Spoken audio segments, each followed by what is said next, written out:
Quando meu noivo ergueu minha mão no altar e disse na frente de 200 convidados que prata era bonita, mas que nem todos merecem ouro, a igreja inteira riu. Sua mãe sorriu com aprovação. Sua irmã cochichou algo para as madrinhas. Eu não tremi. Não chorei. Apenas sorri, porque eu sabia algo que ele não sabia. Nos próximos 5 minutos, eu iria destruir não apenas esse casamento, mas toda a farsa que ele e a família dele construíram ao redor de mim. E nenhum deles viu isso chegando. Se você já passou por uma situação onde alguém te subestimou na frente de todo mundo, deixe seu comentário, curta este vídeo e se inscreva no canal. Porque essa história está apenas começando, e o que aconteceu depois daquele momento no altar mudou minha vida para sempre. Meu nome é Beatriz Almeida, e antes daquele dia no altar, eu achava que conhecia o homem com quem estava prestes a me casar. Meu nome é Beatriz Almeida, tenho 32 anos, e durante muito tempo acreditei que tinha encontrado o amor da minha vida. Trabalho como arquiteta em São Paulo, numa empresa de médio porte que projetava residências de alto padrão. Minha rotina era previsível, intensa, mas recompensadora. Acordava cedo, enfrentava o trânsito caótico da Marginal Pinheiros, passava o dia desenhando sonhos alheios e voltava para meu apartamento em Pinheiros com a sensação de ter construído algo significativo. Foi em uma conferência empresarial no Hotel Unique, há 3 anos, que conheci Marcos Sandoval. Ele era tudo o que eu achava impressionante naquela época. Bem-sucedido, confiante, dono de uma empresa de consultoria financeira que atendia grandes corporações. Usava terno impecável, falava com autoridade sobre investimentos. E quando me abordou no coquetel de encerramento, senti que finalmente alguém via além da minha profissão. Os primeiros meses foram intensos. Jantares em restaurantes sofisticados, viagens para a praia, conversas que se estendiam pela madrugada. Marcos parecia genuinamente interessado em mim, nas minhas opiniões, nos meus projetos. Ele me apresentou a família depois de 6 meses. A mãe, Clarice, uma mulher elegante de 60 anos, cabelos grisalhos perfeitamente arrumados, e a irmã, Renata, 2 anos mais nova que Marcos, sempre impecável, sempre com um sorriso que nunca chegava aos olhos. O pedido de casamento aconteceu em um restaurante à beira-mar em Ilhabela. Marcos ajoelhou, abriu a caixinha, e lá estava um anel de prata com uma pequena pedra azul. Não era ouro, não era diamante, mas achei charmoso, diferente, único. Eu disse sim sem hesitar. Foi só depois, nas reuniões familiares que se seguiram, que comecei a notar os comentários. Clarice examinava meu anel com um sorriso apertado. Prata é tão delicada, não é, querida? Renata comparava com o dela, ouro maciço com diamantes. Cada um tem seu estilo. As palavras eram gentis, mas o tom não era. Eu ignorei. Achei que estava sendo sensível demais, que estava interpretando mal. 2 semanas antes do casamento, minha vida começou a desmoronar de um jeito que eu jamais imaginei. Eu tinha planejado uma surpresa para Marcos. Ele havia mencionado que passaria o dia trabalhando no apartamento dele, em Moema. Então decidi aparecer com almoço e champanhe. Queria celebrar antecipadamente, aliviar a tensão dos preparativos finais. Usei a chave que ele me dera meses antes e entrei no apartamento silenciosamente. A sala estava vazia, mas ouvi a voz dele vindo do escritório, falando ao telefone. Fui até a cozinha, comecei a organizar a comida, e foi quando percebi que a porta do escritório estava entreaberta. Documentos espalhados sobre a mesa. Não era minha intenção bisbilhotar, mas algo chamou minha atenção. Meu nome em um dos papéis. Aproximei-me. Era um contrato. Não, vários contratos. Extratos bancários. E-mails impressos. Meu coração acelerou quando vi o nome dela. Isabela Ferreira. A ex-namorada de Marcos, aquela que ele jurava ter deixado no passado há anos. Mas ali, em preto e branco, estava uma conta bancária conjunta, ativa, com movimentações recentes, transferências semanais, pagamentos de um apartamento que eu não conhecia. Peguei meu celular e comecei a fotografar tudo, as mãos tremendo. Extratos, e-mails. Um em particular me congelou. Era de Clarice para Marcos. datado de 3 semanas atrás. Mantenha as aparências até depois do casamento. A fusão com a empresa Almeida depende disso. Isabela entende a situação. Depois de consolidado, você pode resolver as coisas como achar melhor. Li aquilo 3 vezes. Fusão. Empresa Almeida. Meu pai era dono de uma construtora de grande porte. Marcos nunca havia mencionado negócios com meu pai. Nunca. Continuei procurando e encontrei mais. Mensagens trocadas entre Marcos e Isabela no laptop dele, que estava desbloqueado. Só mais algumas semanas, amor. Depois disso estaremos livres. A resposta dela. Eu confio em você. Mas esse anel de prata foi cruel demais. A ficha caiu. O anel. A escolha deliberada. A humilhação disfarçada de modéstia.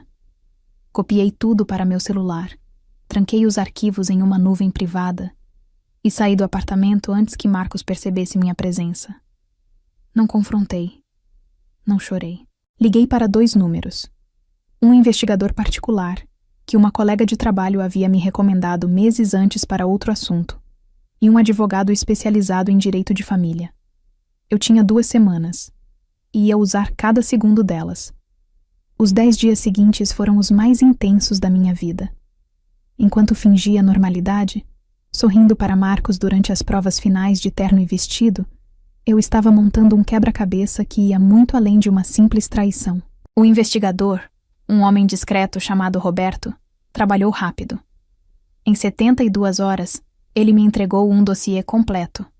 Marcos mantinha um segundo apartamento na Vila Madalena, registrado em nome de uma empresa fantasma. Isabela tinha chaves. As câmeras do prédio mostraram encontros regulares entre eles, 3 vezes por semana, sempre no mesmo horário em que Marcos me dizia estar em reuniões com clientes. Mas a traição amorosa era apenas a superfície. O que realmente me chocou foi a descoberta do plano empresarial. Meu pai, sem que eu soubesse, estava em negociações avançadas com a empresa de Marcos para uma fusão estratégica. A construtora Almeida forneceria capital e projetos. A consultoria Sandoval entraria com gestão financeira e expansão para novos mercados. O contrato preliminar estava pronto.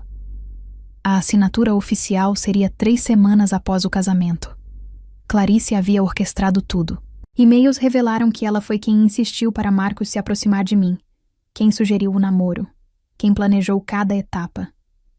O casamento não era amor. Era estratégia corporativa. Confrontei meu pai discretamente. Ele confirmou as negociações, surpreso que eu não soubesse. Marcos disse que você preferia manter vida pessoal e negócios separados. Respeitei isso. Contei tudo a ele. Mostrei as evidências. A decepção no rosto do meu pai foi devastadora, mas rapidamente se transformou em fúria controlada. Você tem um plano? Ele perguntou. Eu tinha. O advogado me orientou sobre como proceder legalmente. Ele preparou documentos, organizou as evidências de forma irrefutável e me deu uma opção que eu nunca tinha considerado: expor tudo publicamente no momento certo, com testemunhas, de forma que não restasse dúvida sobre a farsa. Faltavam 4 dias para o casamento quando tomei a decisão final. Não ia cancelar, ia comparecer, e ia usar o palco que eles mesmos montaram para mim. Contratei um técnico de audiovisual para ajustar a apresentação de fotos que seria exibida durante a cerimônia. Oficialmente, era uma montagem romântica da nossa história. Extraoficialmente, eu tinha pendrive com arquivos diferentes, prontos para serem projetados no telão de 3 metros que ficaria atrás do altar.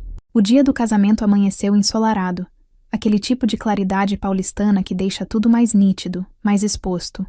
A cerimônia seria às 4 da tarde, na Igreja Nossa Senhora do Brasil, nos Jardins, seguida de recepção no buffet mais exclusivo da região. 200 convidados confirmados. Flores importadas. Menu de 5 pratos. Tudo perfeito. Tudo planejado. Tudo falso. Eu me vesti com calma. O vestido era lindo, renda francesa, cauda de 3 metros. Minha mãe chorou ao me ver pronta. Meu pai segurou minha mão e sussurrou: Tem certeza? Eu assenti. Ele sabia o que estava por vir. Ninguém mais sabia. Cheguei à igreja pontualmente. A marcha nupcial tocou. Caminhei pelo corredor segurando o braço do meu pai, sorrindo para os convidados que se viravam para me admirar. Marcos estava no altar, lindo de smoking, sorriso confiante.